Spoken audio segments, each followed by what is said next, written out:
Yo, I'm Ken Walker, running back for the Seattle Seahawks. Tyler Lockett from the Seattle Seahawks. DK Metcalf. KJ Wright. Hey, Burleson. You're watching NorbFam. NorbFam. You're watching NorbFam. What's going on, everybody? This is NorbCam coming at you with a quick update. NFL news about the latest NFL rule changes for 2025. Some of these are more significant than others.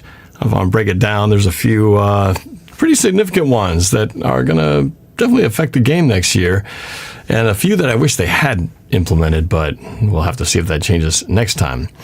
Got a list of them right here. And so just follow along with me here as I'm going to break these down quickly for you. And weigh in what you think about these new rule changes. You like them, hate them, think they're cool? Most of them I think are actually pretty good. So let's just get into them right here. As AD, what's going on? Ray is here as well. No more chains. I've been saying it for a long time. We got the technology. I'm going to break that down real quick. All right, so let's do this thing. Feel free to comment in your thoughts on it, but we'll start at the top. Number one, the Tush push. Well, we don't know yet, because the Tush push has been a big topic of conversation. Has been discussed for a while that they are considering about banning the Tush push, and for now it's been tabled for May because they have not been able to reach a consensus on whether they should ban it or not. For right now, these are the teams that want it. Eagles, of course, since they're the ones who run it the best. The Ravens, Panthers, the Browns, Texans, Colts, Patriots, Saints, and the Jets all are in favor of keeping the Tush push. Those against it include the Falcons, the Bills, Cowboys, Packers, the Rams, and presumably the Commanders, the Chiefs, 49ers, Vikings, Dolphins, Bengals, Jaguars, Bears, Broncos, and the Lions. I don't see where the Seahawks weigh in on this. I'm kind of surprised. I have not been able to find anything that says where the Seahawks stand on this particular issue. So definitely more teams against it, but they will table this and discuss it more later. Me personally, this is my feeling on it. Because I thought before, I remember when they first started doing the Tush push, I remember thinking, when was it legal that you could push a guy from behind? And AD wants to know, what's the Tush push? The Eagles run it the best. Basically, they run it where they got the quarterback set up for a quarterback sneak. Usually happens on 3rd and 1, 4th and 1. And they just jam everybody tight in the line of scrimmage. The quarterback takes the snap. 2 guys usually line up behind him, and they just quarterback sneak up the middle. They push him from behind, and they just snowplow the guy forward, and it's almost impossible to stop from getting at least 2 yards on it. So it's almost a guaranteed first down. And so they're the only team that does it, though, that they can't really seemingly be stopped. So it's been brought up as certain teams want to ban it, but they haven't decided yet if they're going to do that or not. It's funny, if you look at all the teams that are against it, most of those teams have lost to the Eagles in recent history, so it's not surprising that they want to stop it. Me personally, I feel like, again, I didn't realize the Tush push was that you're even allowed to push a player, because for a while you weren't allowed to have another player push a ball carrier forward to gain yardage. All of a sudden, they were doing it. Even Marshawn Lynch, I remember in 2014, Lynch got stopped at like the 5-yard line, and a bunch of linemen pushed him forward to score. And I remember thinking, is that legal, what we just did? But apparently it is. So that's the issue now. Can you push a guy forward at the line of scrimmage? Essentially what the Eagles have mastered in doing that. My feeling is, just because one team does it really well and not everybody can stop it, is not reason enough to ban a play, in my opinion. Yeah, it sucks if you're the team that can't stop it, but either you figure out a way to do it and stop it, or you find a way to do it yourself. And if it gets to the point where everybody's doing it and nobody can stop anybody, and that becomes like standard play on every single team on that, then I would say it's time to get rid of it. But until somebody else can figure out how to do it, just because one team can't be stopped, to me, it's not enough for a play to be banned. All right, so that's being tabled. The other one is the playoff reformat. And basically, it was brought up to give teams, wildcard teams that have a better record than the division leaders, that they should get higher seeding in the playoffs. For example, the Vikings were 14-3, had the better record than, was it the Rams that they played? And so because of the current system, the Vikings ended up being the 5 seed. Even though their record was better. That's how it is right now. So if they change the rule, that would make it to where the Vikings would have been the 3 seed, would have given them home field advantage, would have changed the entire complexity of where the game was played, and it would just simply change things to be more reflective of the record as opposed to just because you win your division. If you go back to the time in 2010 when the Seahawks, remember that game when we played the Saints, who were the defending Super Bowl champs, and they had the Super Bowl champs had the better record, but we were the division winner, and we were 7-9. Well, first team to make the playoffs with a losing record, and the Saints had a better record, but they had to come here play us because they were the wild card and we were the division winner, the division winner, and they ended up losing to us. We had the beast quake run that momentous year, so that actually benefited us. But how do I feel about that? Do I think it's fair? I feel like if you got the better record, to me, it's that I feel like that's more reflective on where you should be in the playoffs as opposed to just because you won your division. Now, that might hurt us later, just like that. If that happened in 2010, we wouldn't have been the home team. But I feel like it's the most fair thing to do if you really do have the better record and just some crappy team who happens to be in a really bad division ends up getting the better, the home field advantage just because everyone, all the other teams in their division sucked. Doesn't seem fair to the team that's actually killing it, right? So I'm in favor of this, but they will decide that in April as well. Kinnick says, I don't want the tush push. McDonald said he is for the tush push. Interesting. Okay. All right. I had not heard that. Daniel Berry, Sports Highlight, what's up? 80, I don't mind if they decide to add one more team for each section, so it can be 16 teams. It's not really a number of teams. It's simply the record and where they seed the teams. Still the same number of teams getting in right now. Peter North. You can't throw the ball at the 1 yard line in a Super Bowl. All right, let's keep going. So here's the rules that did happen.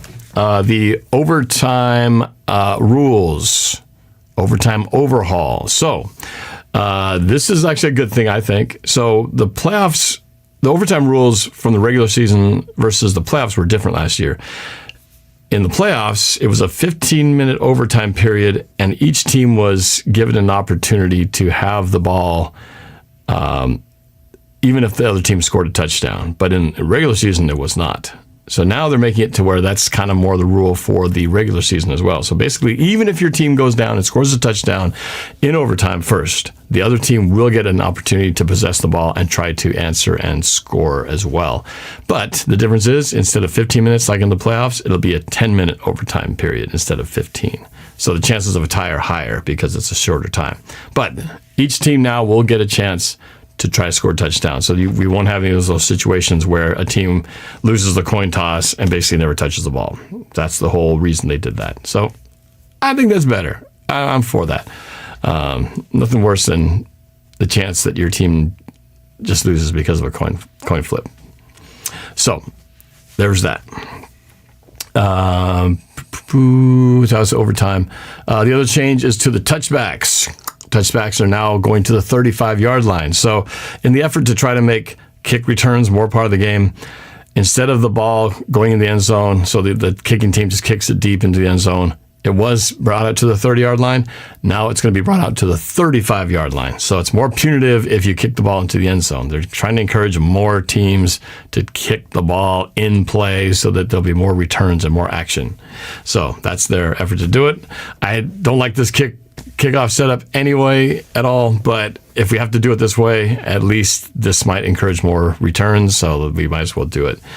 I just think let's go back to where it used to be, where they kick from the 30-yard line, two teams, Braveheart style, but we're not going back to those days. So that's just how it goes. So I'm in favor of this. Anything that will bring more returns, the better. Replay, more replay assists. So this is a good thing. They basically expanded the replay assist to help officials look at flags that are thrown, and if a lot of these are personal foul penalties. So if there's a flag for defenseless player hit, face mask, horse collar, tripping, roughing, or running into the kicker, then they can look at it with replay right away and determine if it wasn't a flag. They can tell the refs, nope, that wasn't a penalty, pick that up, and we're going to take that off the books. So I think that's good. I am in general more in favor of replay anyway, so that if anything is controversial, we got the technology, check it and make sure that's right. And so this replay assist is much quicker. It doesn't require a challenge. They can just quickly overturn a call that's bad. So I'm in favor of this one too. Let's see what else we got here. Seattle dogs for dinner, says 80. Nice. Love me some Seattle dogs. What about missed calls? No. So if the one thing that you don't get is if a penalty happened but they didn't throw a flag, you can't use replay to say, oh, look, he actually grabbed his face mask. We should throw a flag there. Nope. You have to have actually thrown a flag in order to have replay assist overturn it. You can't have replay assist cause a penalty that wasn't called in the first place. Not so happy about that. I will say this one little addition. This is something for the the competition committee for next time, is that I think that each coach should have a ultimate challenge flag where they get one per game, and you can throw a flag on any play, but you only get it once, and it could be a holding call, be a penalty, anything, and you get that one replay that you can challenge any call of any play. But once you've used it, it's gone, and you save that for that just in case that really bad call at the last part of the game happens, and you think that this is the most controversial play. I'm going to throw it here and challenge it. But once you've used it, it's over. I think they should have that. I think they should have this applies to any call, but you only get it once. And that way, if you blow it, you use it too soon, then later on it's like, oh my gosh, I should have saved it because now I really need it in this last 10 seconds, but I used it in the 2-minute warning. Too bad. But I feel like there should be that one where you can call an offensive holding. You can call something that normally doesn't get looked at by replay assist. That's in my personal opinion. Get it right, especially if it's like a playoff game. I mean, you really want to have a game go south because somebody missed a penalty or threw a phantom flag on a play that never happened. Shouldn't happen. Okay, moving on along. Thursday night flex. So we already have Thursday night football games. They're now making it more able to flex games from Sunday into Thursday. These happen between weeks 13 and 17, so it's a certain window of time later in the season. Before, you had to give 21 weeks notice to a team that you're going to be flexed into that period. Now they've expanded out to 28 days. So if you look ahead and really see that, okay, the Jets are going to suck, let's not put them on prime time. Let's move these guys into the Thursday night slot. They have now a whole month to look ahead and do that. So I know teams don't like Thursday night football. We as fans love it though, right? Prime time, more football throughout the week. So feel sorry for the guys who have to take the punishment, but that's why you get paid the big bucks. For us fans, it's just more entertainment for us. So I suppose that's a good thing. Here's something that everybody should be happy about. More throwbacks. Okay, the current rule right now is that you can only wear your throwback uniforms or alternate uniforms 3 times a season. So if you have your 2 regulars and then an alternate, and that whether that be the throwback or the green ones, which the Seahawks still love to do. I say ditch the greens. Let's just go with always the throwbacks. But we were limited to 3. Now we get 4 times a season. So we can see the throwbacks 4 times a year if we stuck to just that as our alternate uniform. So one more day, one more game of throwbacks have been added to each team's uniform options. And there's also one option where you can have the alternative helmet, in our case the Seahawks silver helmet with the old school logo, that can be worn with the regular uniform as well. So would we want to do that? It'd be an interesting combination, right? Instead of the blue helmet, we go with the silver throwback with the regular uniform. We'd love to see what that looks like, because the colors might not quite match, because it's not, the navy blue versus the deeper blue that the regular uniform has. But it'd be interesting to speculate if they did a combination like that. But now you can. All right, this is a good one right here. I've been wondering about this for a while, and AD brought this up. No more chains. Yes, believe it or not, they're going to be using what's called the Sony Hawkeye technology to measure where the ball is for first downs. They're not getting rid of the chain gang yet. because they want to make sure this technology works. But if it works, and I guess they experimented with it back in 2024 last year, if it works, the chain gang will be no longer. That's going to be a thing of the past. So the expression "move the chains, bring them out to measure," that will be a thing no longer if this goes well in 2025. This may be the last we ever see of the chain gang in 2025. So check that out. We are going to have some new digital measurement of the ball for first downs. It's about time. No more credit cards in the ball. No more pulling the chain and see where it goes. I mean, come on. This is like ancient 1940s technology right here. It's about time. All right, getting down the list, almost to the end here. Christmas triple header. As we had last year, it's going to be here to stay. We will have 3 games just like on Thanksgiving. There will be 3 games on Christmas Day now. NFL has taken over that holiday as well. There's going to be 2 games on Netflix and 1 game on Amazon Prime, at least as of now. So that will be a staple. Christmas Day will have 3 football games. So get ready to add that to your, you open your presents in the morning and then you watch football all day. It's going to be great. So those are the ones that have been approved, at least the ones that I think are worth mentioning. But there's one that was rejected. I'm really disappointed about that. And that was the one that the Lions were pushing. They actually wanted to re-explore and change the rule about defensive pass interference, or actually no, defensive holding and defensive illegal contact. As you know, right now, it's a 5-yard penalty and an automatic first down. And they wanted to make it to where it's still a 5-yard penalty, but not the automatic first down. I agree with that because it's already hard enough for a defense to get off the field because it's so favorable to quarterbacks and receivers. You can barely touch the guys as it is, and you can have a 3rd and 31, and you make one bad touch, and all of a sudden you just wipe that out, and it's first down on a play that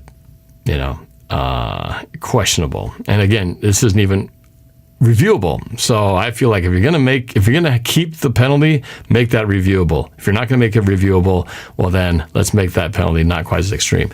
And I would add to that, I think they should follow what they do in college sports, which is on defensive pass interference, instead of giving the offensive team a spot foul where the penalty took place, I think they should just make it a 15-yard penalty and an automatic first down. Again, you could throw a bomb for 60 yards and then it becomes an automatic first down, a 60-yard play, and a call that could be very questionable. And so I feel like, in all fairness, to even out the game that has become so offensive heavy, they should make it just a 15-yard penalty and a first down. I just think it'd be much more fair.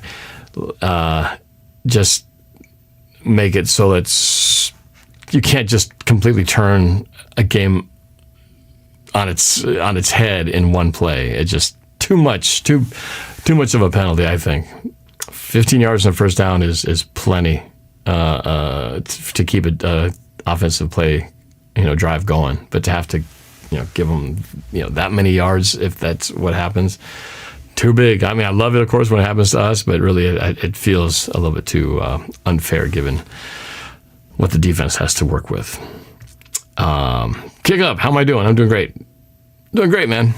Just got the draft coming up. Free agency is kind of widening down here, and Mariners, is picking up steam.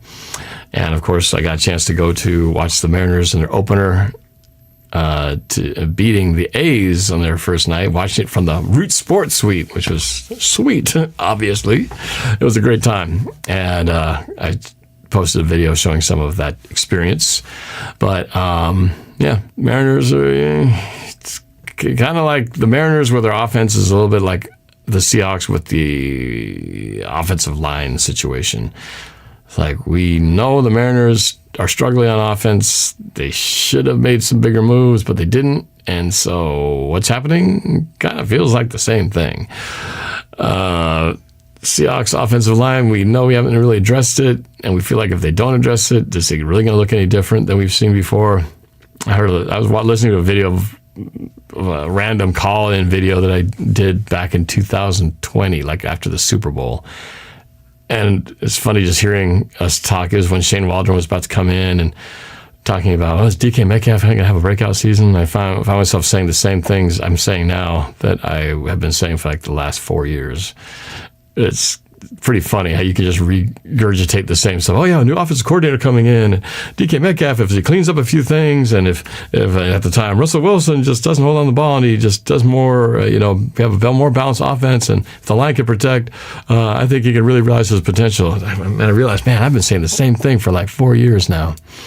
So will it be different next year? Well, we've really changed things up, so it'll be.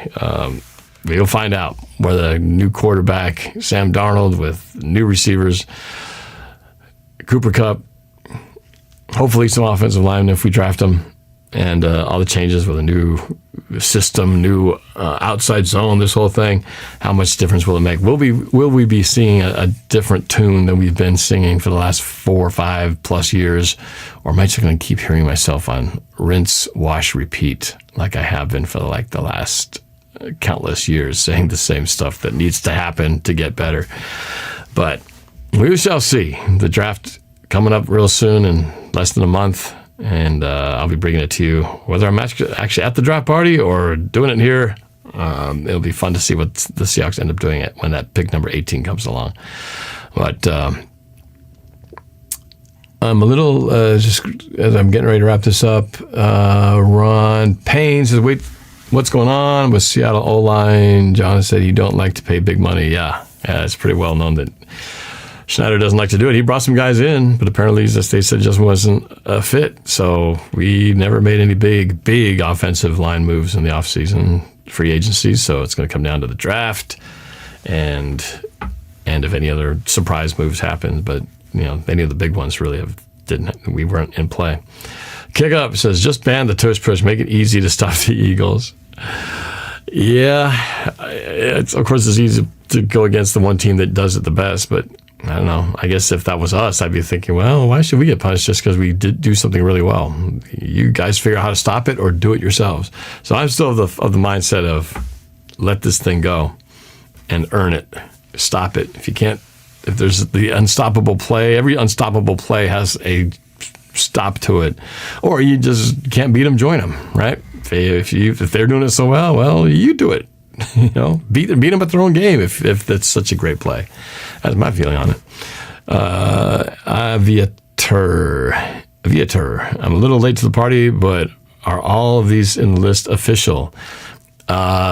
These are official. The top 2 are not. Those are going to be determined and re-explored in May. So Tush Push and the playoff reformatting will be looked at in May. So the other ones, though, have been officially voted on and passed. So there you go. That's it. I just want to share those with you, give you a little something to chew on. But yeah, more videos to come as news breaks. But we will talk to y'all later. Thanks for tuning in and watching. And have a good night. See y'all later. Go Hawks. Yo, I'm Cam Walker, running back for the Seattle Seahawks. Tyler Lockett from the Seattle Seahawks. DK Metcalf. KJ Wright. Hey, Burleson, you're watching NorbFam. You're watching NorbFam.